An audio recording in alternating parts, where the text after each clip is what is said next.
2 bulan yang lalu kita mempelajari di dalam bab satu ini, yakni tahapan awal dalam mempelajari ilmu pengetahuan, bahwa sangat ditekankan pentingnya ilmu dan ibadah. Kalau di dalam kajian yang lain, ilmu wal adab. Adab di sini kaitannya dengan perilaku kita kepada Allah, kepada sesama, dan kepada lingkungan sekitar. Tapi kalau dalam kajian ini, al ilmu wal adab, dibarengi antara ilmu dengan adab, dibarengi antara ilmu dengan ibadah, khususnya kepada Allah Subhanahu wa taala. Sedangkan ilmu itu bisa kepada Allah, bisa kepada sesama manusia, dan bisa kepada lingkungan. Tapi ibadah khususnya kepada Allah. Wa qala al-musannifu, dilanjutkan makalah atau kalam dari Imam Al-Ghazali yang termaktub di dalam Minhajul Abidin ini. Faidha, oleh karena itu, la budda, tidak boleh tidak, artinya mesti harus ada, lil abdi, bagi seorang hamba, ayyakuna, bahwasannya harus ada, lahu, bagi itu bagi hamba, min kila amraini, dari 2 perkara tersebut, yakni ilmu dan ibadah. Ilmu, sebagaimana Kangjeng Nabi menyatakan, utlubul ilma minal mahdi ilal lahdi, tuntutlah ilmu pengetahuan dari mulai buayan sampai liang lahat. Dari mulai kita mengenal tanggung jawab, mengenal kasih sayang, terutama dari orang tua, lambat laun pelajaran yang pertama yang kita dapatkan itu pasti dari seorang ibu. Al-ummahat madrasatul ula, bahwa madrasah yang pertama dan utama itu adalah seorang ibu. Walaupun peran ayah tidak bisa dikesampingkan, namun seorang ayah berdada di luar rumah untuk mencari nafkah dan keberlangsungan keluarga itu sendiri. Maka ayah dan ibu itu adalah sosok yang paling berjasa di antara hidup kita. Maka keberkahan kalau seandainya orang tua masih ada. Bagaimana kalau tidak ada atau nggak ada barokah? Tetap aja ada ya. Walaupun saat pas ketika sudah meninggalnya orang tua, itu pintu keberkahan dalam artian mendapatkan keberkahan doa yang sangat mustajabah di hadapan Allah sudah tidak ada lagi, gitu ya. Yang diharapkan, maka kita sebagai anak-anak yang soleh mendoakan senantiasa kehadiran kepada orang tua. Al-ilmu wal ibadah, di dalam hal ini kaitannya kilal amro ini, 2 perkara tersebut tidak bisa dihilangkan dari keseharian kita. Hazzon wa nasiban, itu secara keseluruhan bahwa hidup kita untuk ilmu dan ibadah. Artinya ilmu itu pokok, sedangkan ibadah itu adalah lanjutan, terjemahan, pengabdian, pengejawantahan dari ilmu itu tersendiri. Kalau dalam al-hadis, Kangjeng Nabi menyatakan, manizdada ilma, barang siapa yang bertambah ilmunya, walam yazdad hudan, tapi tidak bertambah ketaatannya kepada Allah Subhanahu wa taala, lam yazdad minallahi illa bu'ada. Bukan berarti bukannya mendekati kepada Allah Subhanahu wa taala, bukannya semakin dekat kepada Allah Subhanahu wa taala, malah semakin jauh. Dalam artian kita tidak boleh mengesampingkan dalam hal ibadah. Artinya ketika kita mengetahui suatu ilmu, maka dipraktekkan dengan ibadah, dan ketika kita sudah terlanjur beribadah, maka dilandasi dengan keilmuan. Maka kalau seandainya ilmu dan amal itu berkelin-kelindan, bersatu di dalam jiwa kita, maka insya Allah tidak ada yang namanya mengesampingkan ilmu, tidak ada yang namanya mengesampingkan ibadah. Setiap amal yang kita laksanakan itu harus ada fondasinya, dan setiap keilmuan, maka para ulama menyatakan kalaupun toh setiap ilmu yang kita miliki tidak bisa kita amalkan karena memang ada hal-hal tertentu yang katakanlah tidak bisa diamalkan walaupun itu benar adanya, seperti halnya dalam tabarruj ya, dalam apa namanya, toharoh. Dalam toharoh kita mengetahui bahwa untuk toharoh itu bukan hanya dengan air saja, ada dengan batu, ada dengan kayu atau benda-benda yang kasar. Nah, para ulama menyarankan untuk keberkahan ilmu lakukan saja sekali aja seumur hidup untuk menghormati ilmu dan menghormati amal yang tersebut. Walaupun kadang terasa karena memang tidak terbiasa ya, tidak terbiasa. Gimana gitu? Bersih enggak ya? Bersih enggak? Kan itu mah untuk pengamalan ibu, maka laksanakan saja. Hanya dengan satu kali saja. Walaupun ya ada perasaan tidak bersih lah, ada lain sebagainya, kadang mengecek kecipratan dan lain sebagainya, tapi itu sebagai sebuah penghormatan terhadap ilmu, maka ilmu itu harus diamalkan, maka minimal satu kali dalam mengamalkan seumur hidup. Atau mungkin di dalam Al-Quran, ini ya, ada kebalik nih kata guru saya. Kalau dalam Al-Quran hadis tentang pernikahan itu kurang lebih 200 ayat. Tapi dalam pengamalannya orang merasa takut untuk mengamalkan. Padahal nikah itu subhanallah sunnahnya luar biasa ya. Tapi untuk hal poligami kan tidak bisa semua mengamalkannya gitu ya. Kalau dalam obrolan sih, paling gacor gitu, poligami. Tapi dalam pelaksanaannya apalagi pas ada isi, gitu. Tapi untuk ibadah umroh, padahal Al-Quran hanya menyatakan satu kali, walillahil hijjul bait, hanya satu ayat yang menyatakan tentang umroh, tapi pengamalannya hampir setiap desa itu ada agent travel umroh ya. Di Medland saja saya menghitung ada 7 travel umroh. Itu yang nampak ya, yang nampak. Apalagi yang hanya agent saja gitu ya, mungkin puluhan. Nah, ini kaitannya dengan ilmu dan amal, bahwa semua keilmuan memang harus diamalkan, walaupun tidak ada hal-hal empirik yang tidak bisa diamalkan, tapi sekiranya bisa untuk diamalkan, amalkan saja, gitu ya. Seperti di dalam wudhu itu adalah wudhu khauf, wudhu apa namanya, samhan, mengusap sepatu yang khauf itu sepatu, laksanakan saja sekali. Walaupun kata Sayyidina Ali ini, padahal paling pintar dia beliau, kata Sayyidina Ali, ilmu ini agama ini kalau diterima dengan akal saya tidak masuk akal katanya. Kalau seandainya wudhu harus diusap, harusnya bawahnya dulu yang diusap. Ini mah atasnya, karena itu ada kanjeng Nabi, ya udah atasnya gitu ya. Kemudian di dalam khauf, sholat dalam keadaan takut, walaupun insya Allah aman sentosalah Indonesia selamanya gitu ya. Tidak ada praktek dalam pelaksanaan sholat khauf sebagaimana sholat di zaman perang, tapi karena ini menghormati keilmuan, maka laksanakan saja minimal satu kali. Ya betul. Kalau santri mah udah biasa lah kayak gitu ya, praktek-praktek seperti itu dalam keadaan safar, dalam keadaan khauf, dalam keadaan perang dan lain sebagainya, itu sudah terbiasa. Tapi kalau seandainya belum untuk melaksanakan, sekiranya ada kesempatan untuk melaksanakan walaupun belum sempurna, maka laksanakan saja. Walihada, dan karena ini pula, qala, telah berkata siapa Al-Hasanul Basri, Imam Hasan Al-Basri dari Basrah, rahimahullahu ta'ala, semoga Allah merahmati kepada Imam Hasan Al-Basri.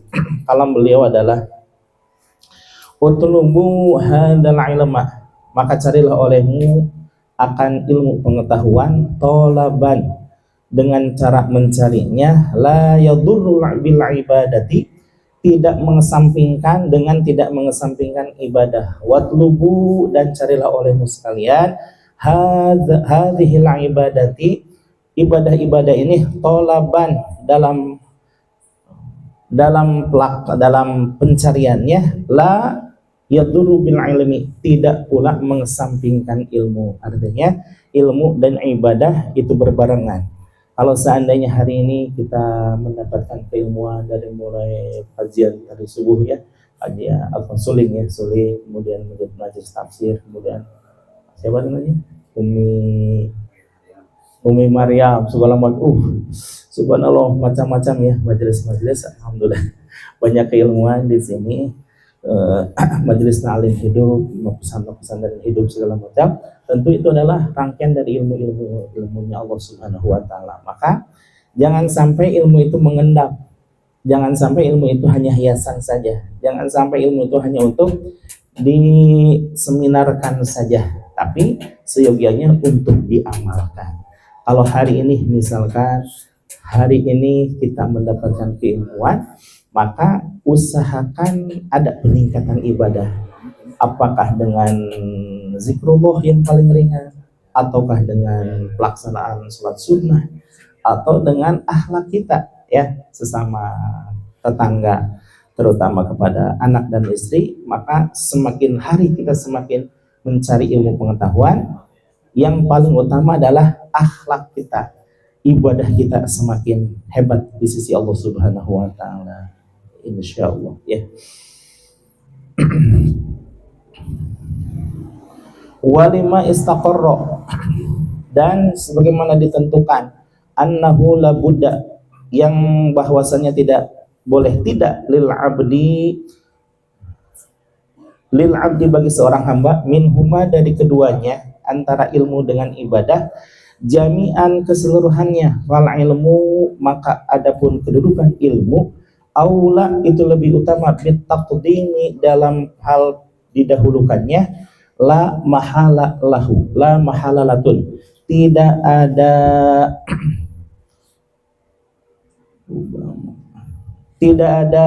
tempat selain ilmu. Li'annahu, karena sesungguhnya kedudukan ilmu, al aslu itu adalah fondasi utama atau al-aslu pokok ya, al-aslu pokok, wa dalilu, dan juga sebagai petunjuk bagi kehidupan. Maka ilmu tidak bisa diabaikan sama sekali oleh kita, karena memang hadis Rasul maupun ayat-ayat Al-Quran banyak yang menyatakan tentang keutamaan mencari ilmu. Maka ilmu itu hiasan. Ta'alam fa'innal ilma zainun li ahlihi wa fadlun wa unwanun likullil mahamidi. Syekh Az-Zarnuzi di dalam Ta'limu Ta'alimnya, satu kitab yang insya Allah terkenal di hampir seluruh pondok pesantren dan dikaji oleh setiap santri. Yang pertama kali dikaji itu pasti Sabinah untuk fikihnya, Jurumiyah untuk wanahunya, Kailani untuk sorofnya, kemudian Ta'limu Ta'alim sebagai adab seorang pencari ilmu di dalam hal ahwaliyah dan tingkah serta keadaan dalam mencari ilmu. Dikatakan, mohon maaf agak sedikit melenceng, dikatakan di dalam Ta'limu Ta'alim tersebut, menurut penelitian dari Syekh Az-Zarnuzi, ada kaitannya dengan adab selama mencari ilmu. Ada dua orang santri yang kakak beradik.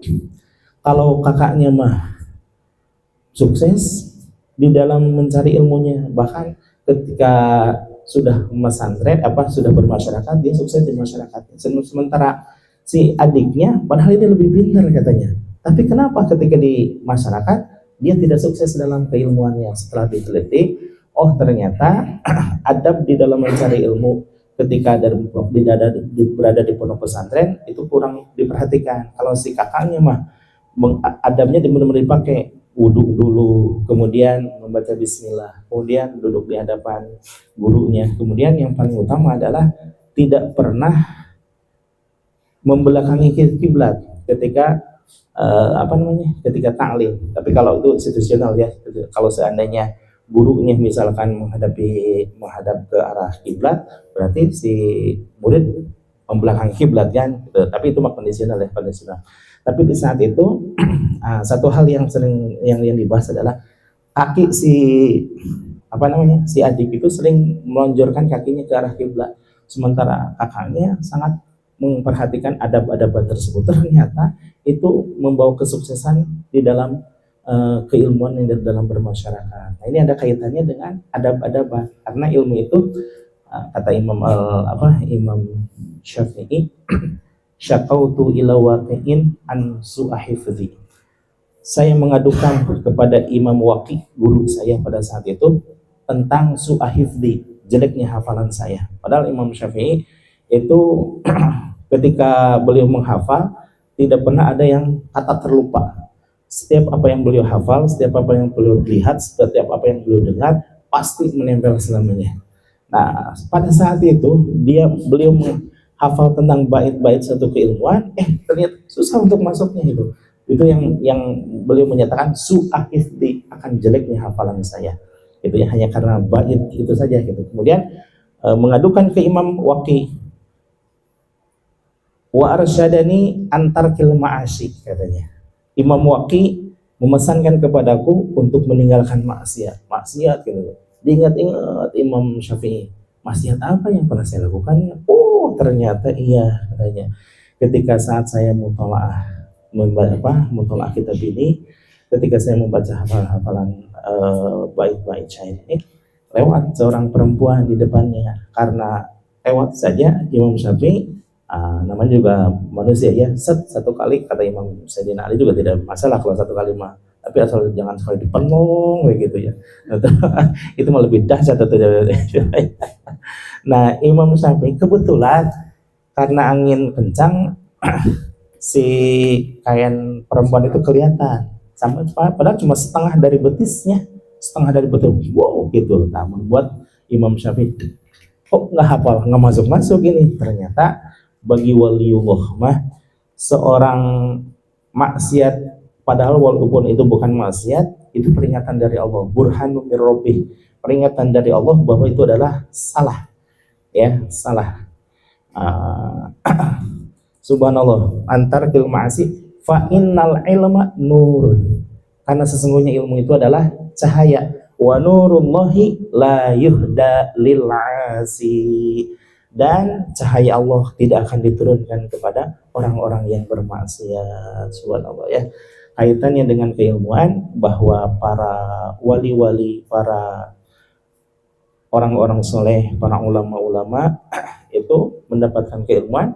Satu yang persamaan di antara mereka itu adalah menghindari maksiat gitu ya. Insya Allah kita mudah-mudahan Allah hindarkan dari maksiat. Walaupun toh sudah terlaksana, ya mudah-mudahan insya Allah Allah mengampuni.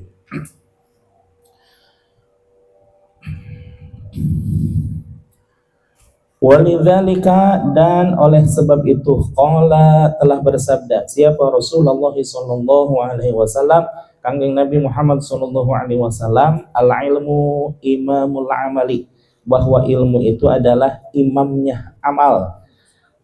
Wal amalu tabi'ahu, sedangkan amal adalah pengikutnya atau makmumnya.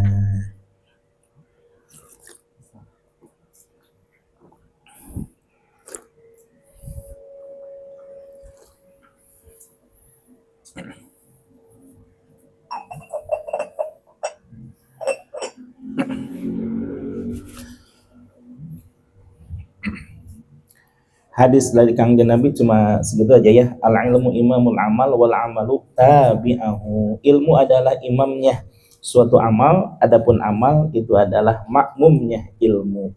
Jadi tetap kedudukannya adalah ilmu pengetahuan yang lebih utama.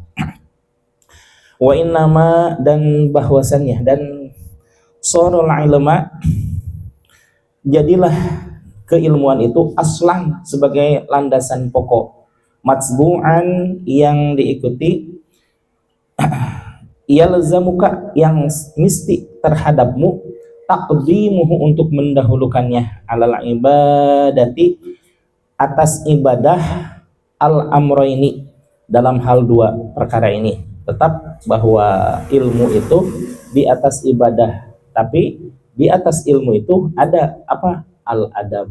Al adab fauqal ilmi. Seperti halnya dulu pernah Nabi Muhammad SAW dimintakan izin oleh Sayyidina Ibnu Mas'ud bahwa beliau ingin melaksanakan qiyamul lail bersama Rasulullah SAW. Ketika mulai pelaksanaan, mohon maaf, Rasulullah seperti ini mengisyaratkan, mohon maaf ya Bu ya. Nah, begini, apa maksudnya? Sejajar gitu dengan Rasulullah gitu. Tapi Ibnu Mas'ud malah mundur gitu, mundur dari selangkah dari sejajaran dengan Rasul. Apakah Ibnu Mas'ud tidak mentaati Rasul? Tidak, bukan. Tapi itu adalah al-ilmu fauqal adab. Memang mentaati Rasul itu adalah keutamaan yang sangat utama, tapi beradab kepada Rasulullah itu jauh lebih utama. Maka Ibnu Mas'ud bergeser dari atas dari perintah Rasul untuk tidak sejajar gitu ya. Kemudian Nabi Muhammad SAW saat itu tahajud cuma 2 rakaat, tapi 2 rakaatnya itu 1 rakaat saja nih, 1 rakaat. Setelah membaca Al-Fatihah, Ibnu Mas'ud berprasangka paling surat-surat yang biasa yang dibaca oleh Rasul. Ternyata Al-Baqarah gitu. Kemudian pas ayat terakhir surah Al-Baqarah 286, mungkin udah selesai ini. Ternyata lanjut lagi surah Ali Imran 179. Kemudian Rasulullah setelah surat Ali Imran, mungkin udah lanjut surat An-Nisa 200 ayat. Kemudian surah Al-Maidah, surat Al-Maidah baru selesai. Nah, ketika itu Ibnu Mas'ud malum manusia biasa gitu ya, capek gitu ya, capek. Kemudian besoknya tidak datang lagi. Pas sayangnya ditanya oleh Rasulullah, kenapa wahai Ibnu Mas'ud engkau tidak datang malam kedua berikutnya? Aku tidak sanggup untuk mengikutimu wahai Rasul. Sahabat yang paling utama aja, yang diantara utama gitu ya, tidak sanggup untuk mengikuti Rasul. Dan memang Rasulullah itu paling ringan kalau seandainya salat fardu, karena mungkin di sana ada anak kecil atau ada perempuan atau ada usianya uzur, ada keperluan dan sebagainya, maka saran Rasulullah untuk meringankan bacaannya. Dalam artian setelah Fatihah itu cukup dengan surat-surat yang pendek. Tapi kalau sendirian, nama juga surat sendirian ya, habot ya. Ada pun sahabat belum masuk ingin mengikuti, itu salah sendiri itu. Kenapa harus mengikuti Rasul? Gitu maksudnya ya. Sampai menjelang subuh baru selesai Rasul melaksanakan tahajud 2 rakaat. Maka di dalam hadis yang diriwayatkan oleh Siti Aisyah, Rasul itu tidak pernah banyak-banyak dalam bertahajud ya. Yang paling banyak itu 11 witir, itu witir. Melaksanakan witir 11 di luar Ramadan maupun di dalam Ramadan gitu ya. Wallahu a'lam lah, itu banyak yang menafsirkan segala macam lah gitu ya tentang 11 rakaat itu, yang padahal di akhir ayat itu sudah jelas fi Ramadan au fi ghairihi, di dalam Ramadan maupun di luar Ramadan gitu ya. Kembali ke makalah, bahwa di sini ditekankan tentang ilmu dan adab, ilmu dan ibadah gitu ya. Ahaduhuma, adapun salah satu tujuannya tentang ilmu dan ibadah, litahsula, untuk tercapainya, untuk laka bagimu, al ibadatu wa taslim, ibadah dan juga keselamatan. Fa innaka, karena sesungguhnya engkau awalan, bahwa yang pertama kali, yajibu alaika, wajib atasmu, an ta'rifa al ma'budu an ta'rifa, bahwasannya harus mengetahui al-ma'budu, siapa yang diibadahi. Nah, ini kalau mengetahui dengan mengetahui siapa yang diibadahi, sudah jelas itu adalah dengan keilmuan. Summa ta'buduhu, kemudian engkau baru beribadah kepadanya. Maka ketika menafsirkan surah apa namanya, yang innamal jinna wal insa illa innamal apa, wa ma khalaqatul jinna wal insa illa liya'budun, tidaklah aku ciptakan jin dan manusia kecuali untuk beribadah. Di dalam tafsir Al-Jilani, Syekh Abdul Qadir Al-Jilani menafsirkan liya'budun itu liya'arifun. Liya'arifun itu untuk mengetahui. Salah satu alasannya adalah kaifa na'buduhu walam ya'rifuhu. Bagaimana mungkin engkau akan beribadah kepada sesuatu yang diibadahi sedangkan engkau tidak mengetahuinya, gitu ya. Maka yang lebih diutamakan di situ adalah liya'rifun, mengetahuinya. Namun untuk kalangan di Indonesia gitu ya,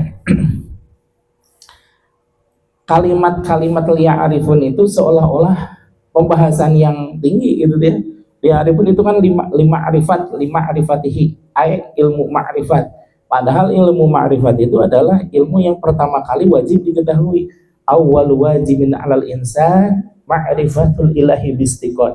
Bahwa yang pertama kali wajib diketahui oleh manusia adalah mengetahui Allah dengan seyakin-yakinnya. Kalam dari Syekh Ibnu Bustan, bahwa ketika manusia belum bisa melaksanakan ibadah, belum bisa mengetahui ini halal atau haram, tetapi ya arifun mah tetap harus diketahui. Apa? Diambil dari Al-Quran bahwa ketika janin berada di dalam perut ibu masing-masing, alastu birabbikum, apakah engkau mengetahui wahai janin bahwa aku adalah Tuhanmu dan kau adalah hambaku? Qalu bala syahidna. Mereka menjawab itu para janin, tentu saja ya Allah, engkau adalah Tuhanku satu-satunya dan kami adalah hamba-hambamu yang lemah tak berdaya, gitu ya. Justru dari asbab ayat tersebutlah maka pengetahuan tentang ma'rifatullah, ma'rifat kepada Allah dalam hal yang lebih luas adalah akidah, aqaid yang 50 dalam masalah aqaid dalam term ilmu akidah Imam Asy'ari itu harus pertama kali memang harus dipupuk, sudah diberikan keistimewaan oleh Allah Subhanahu wa taala bahwa ketika aktivitas belum bisa beradaptasi, ketika bayi baru lahir itu organ-organ belum berfungsi semuanya, pendengaran kan belum ya, pendengaran, penglihatan, rasa dan lain sebagainya, tapi baru 2 bulan ke atas itu pun bertahap belum ya. Nah, baru yang paling konektif tahap pertama itu adalah ruhaniyah. Secara lahiriah memang belum berfungsi penglihatan, tapi ruhaniyah, subhanallah. Makanya itu ada azan ketika ketika lahir di sebelah kanan, ketika komat di sebelah kiri. Itu maknanya adalah secara lahiriah memang belum bisa mendengar, tapi batiniah, telinganya itu sudah mendengar. Wong di dalam janin saja sudah bercakap-cakap dengan Allah Subhanahu wa taala. Kenapa? Karena memang milik Allah Subhanahu wa taala. Allah mau bagaimana kalau Allah berkehendaklah jadi yang dikehendaki Allah Subhanahu wa taala. Seperti halnya api pada dasarnya adalah panas, tapi ketika Allah berkehendak dingin, ya dingin lah gitu ya. Ya naru kuni bardaw wassalaman ala Ibrahim. Hai api, jadilah engkau dingin dan selamatkan Nabi Ibrahim. Menyelamatkan kepada Nabi Ibrahim. Andaikan Allah Subhanahu wa taala tidak berfirman bardan wassalaman dan selamatkanlah Nabi Ibrahim, niscaya Nabi Ibrahim akan mati kedinginan. dibakar tapi mati kedinginan. Tapi karena Allah berkehendak bardau wasalaman ala Ibrahim, jadilah engkau dingin dan selamatkan Nabi Ibrahim, maka benar-benar dingin dan juga menyelamatkan Nabi Ibrahim, gitu ya.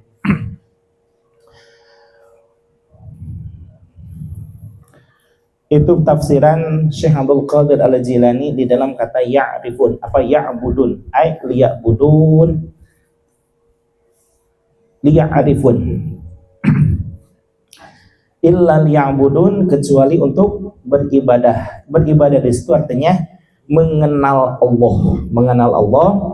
Nah, wa kaifa ta'budu, dan bagaimana engkau beribadah malla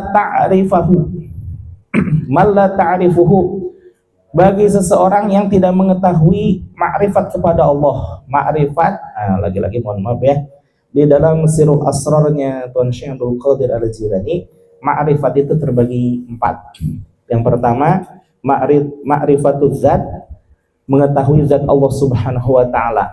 Ma'rifatul asma, mengetahui nama-nama Allah. Ma'rifatus sifat, mengetahui sifat-sifat Allah. Ma'rifatul af'al, mengetahui perbuatan-perbuatan Allah Subhanahu wa taala. Kalau untuk ma'rifatul zat, insya Allah semuanya hakul yakin ya, bahwa Allah yang menciptakan langit dan bumi, Allah yang menciptakan kita, Allah yang Razik, Allah yang memberikan rezeki, dan Allah segala-galanya. Cuma untuk masalah ma'rifatul asma, ini ada yang harus sedikit diluruskan ya.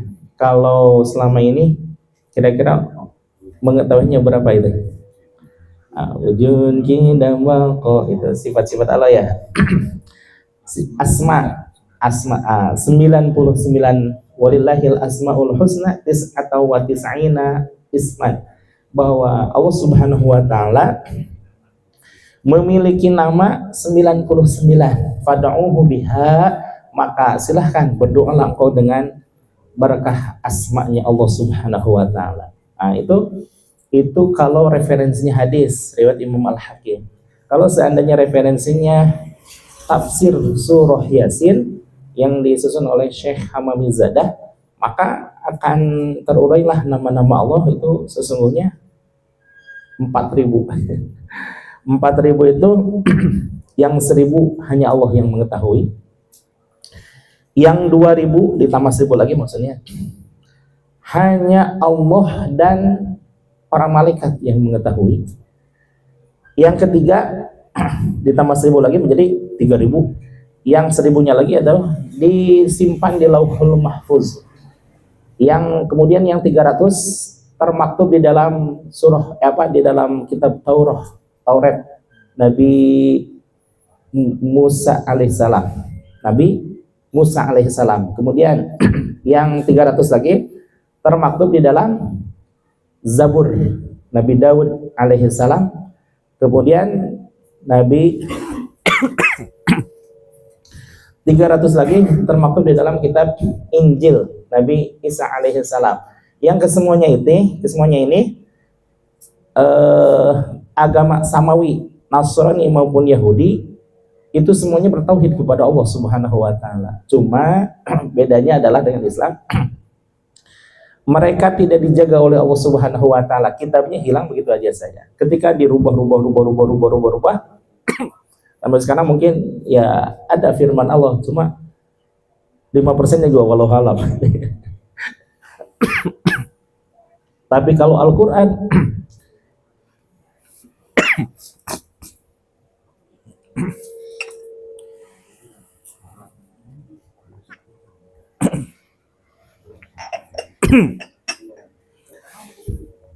dikit lagi ya.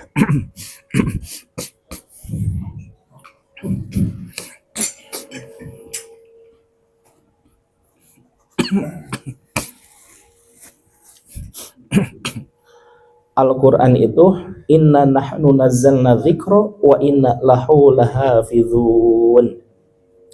Sesungguhnya aku yang menurunkan Al-Quran, kata Allah, dan aku pula yang akan menjaganya. Dari dulu sampai sekarang, bahkan sampai yaumul qiyamah, Tidak ada satu makhluk pun yang sanggup untuk merubah Al-Quran, karena memang itu dijaga oleh Allah. 300. Yang 99 ada termaktub di dalam Al-Quran. Yang satu disamarkan oleh Allah Subhanahu wa Ta'ala. Cuma yang mengetahui hanya para nabi dan para rasul. Cuma kalau diketahui oleh para nabi dan para rasul, manusia umum mengetahui tidak? Kita lah gitu ya. Kita mengetahui tidak? Bingung ya? Pasti mengetahui, ada yang tahu, ada yang tidak. Kenapa? Karena apapun yang disampaikan kepada Rasul, pasti semuanya disampaikan kepada umatnya. Apa itu? Karena para nabi memiliki sifat tabligh, menyampaikan. Berarti kalau diketahui oleh para Rasul, umatnya mengetahui tidak? Ada yang mengetahui, ada yang tidak. Apa yang satu itu? Yang satu itu adalah Ismul A'zam. Ismul A'zam, nama yang paling agung. Apa itu nama yang paling agung? Nama yang tidak ada kemakrifatan yang lebih makrifat daripada nama itu, yaitu lafaz Allah, yang disimpan di dalam latifatul qalbi, yang hanya mengetahui sir ketika Allah menyimpan di dalam sir manusia. Coba lihat, lafaz Allah terdiri dari huruf apa aja? Alif, lam, ha. Allah, itu sudah pasti ya. Semua orang mengetahui Allah. Dihilangkan alifnya menjadi apa? Lillah. Lillah rujuknya kepada siapa? Allah. Kemudian hilangkan alif yang pertama atau lam pertama menjadi lahu. Lahu itu baginya, itu maksudnya siapa? Allah. Lahu masih bisa dihilangkan lamnya, tinggal apa? Hu itu ada sebuah zikir yang dapat domir hu, itu maknanya adalah dia, Allah Subhanahu wa Ta'ala. Tidak ada kalimat yang lebih ma'rifat ketimbang lafaz Ismul A'zam gitu ya. Nah, maka Syekh Abani ada lafaz zikir hu. Bagi orang mah apa itu ya? Tapi bagi yang mengetahui gitu.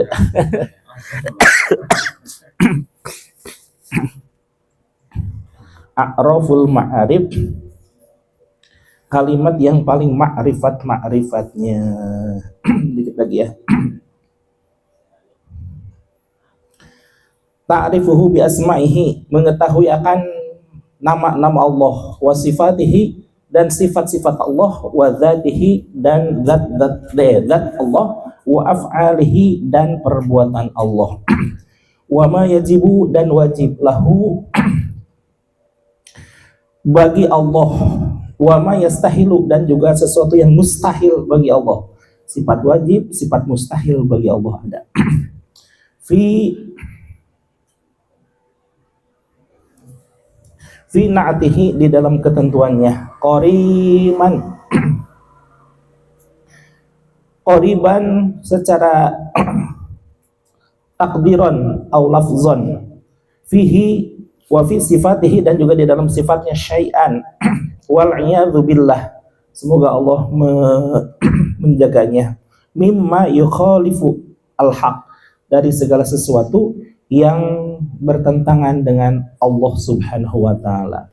Fayakunu ibadatika, maka hendaknya ibadahmu habaan, janganlah seperti debu, mansuron, yang berterbangan.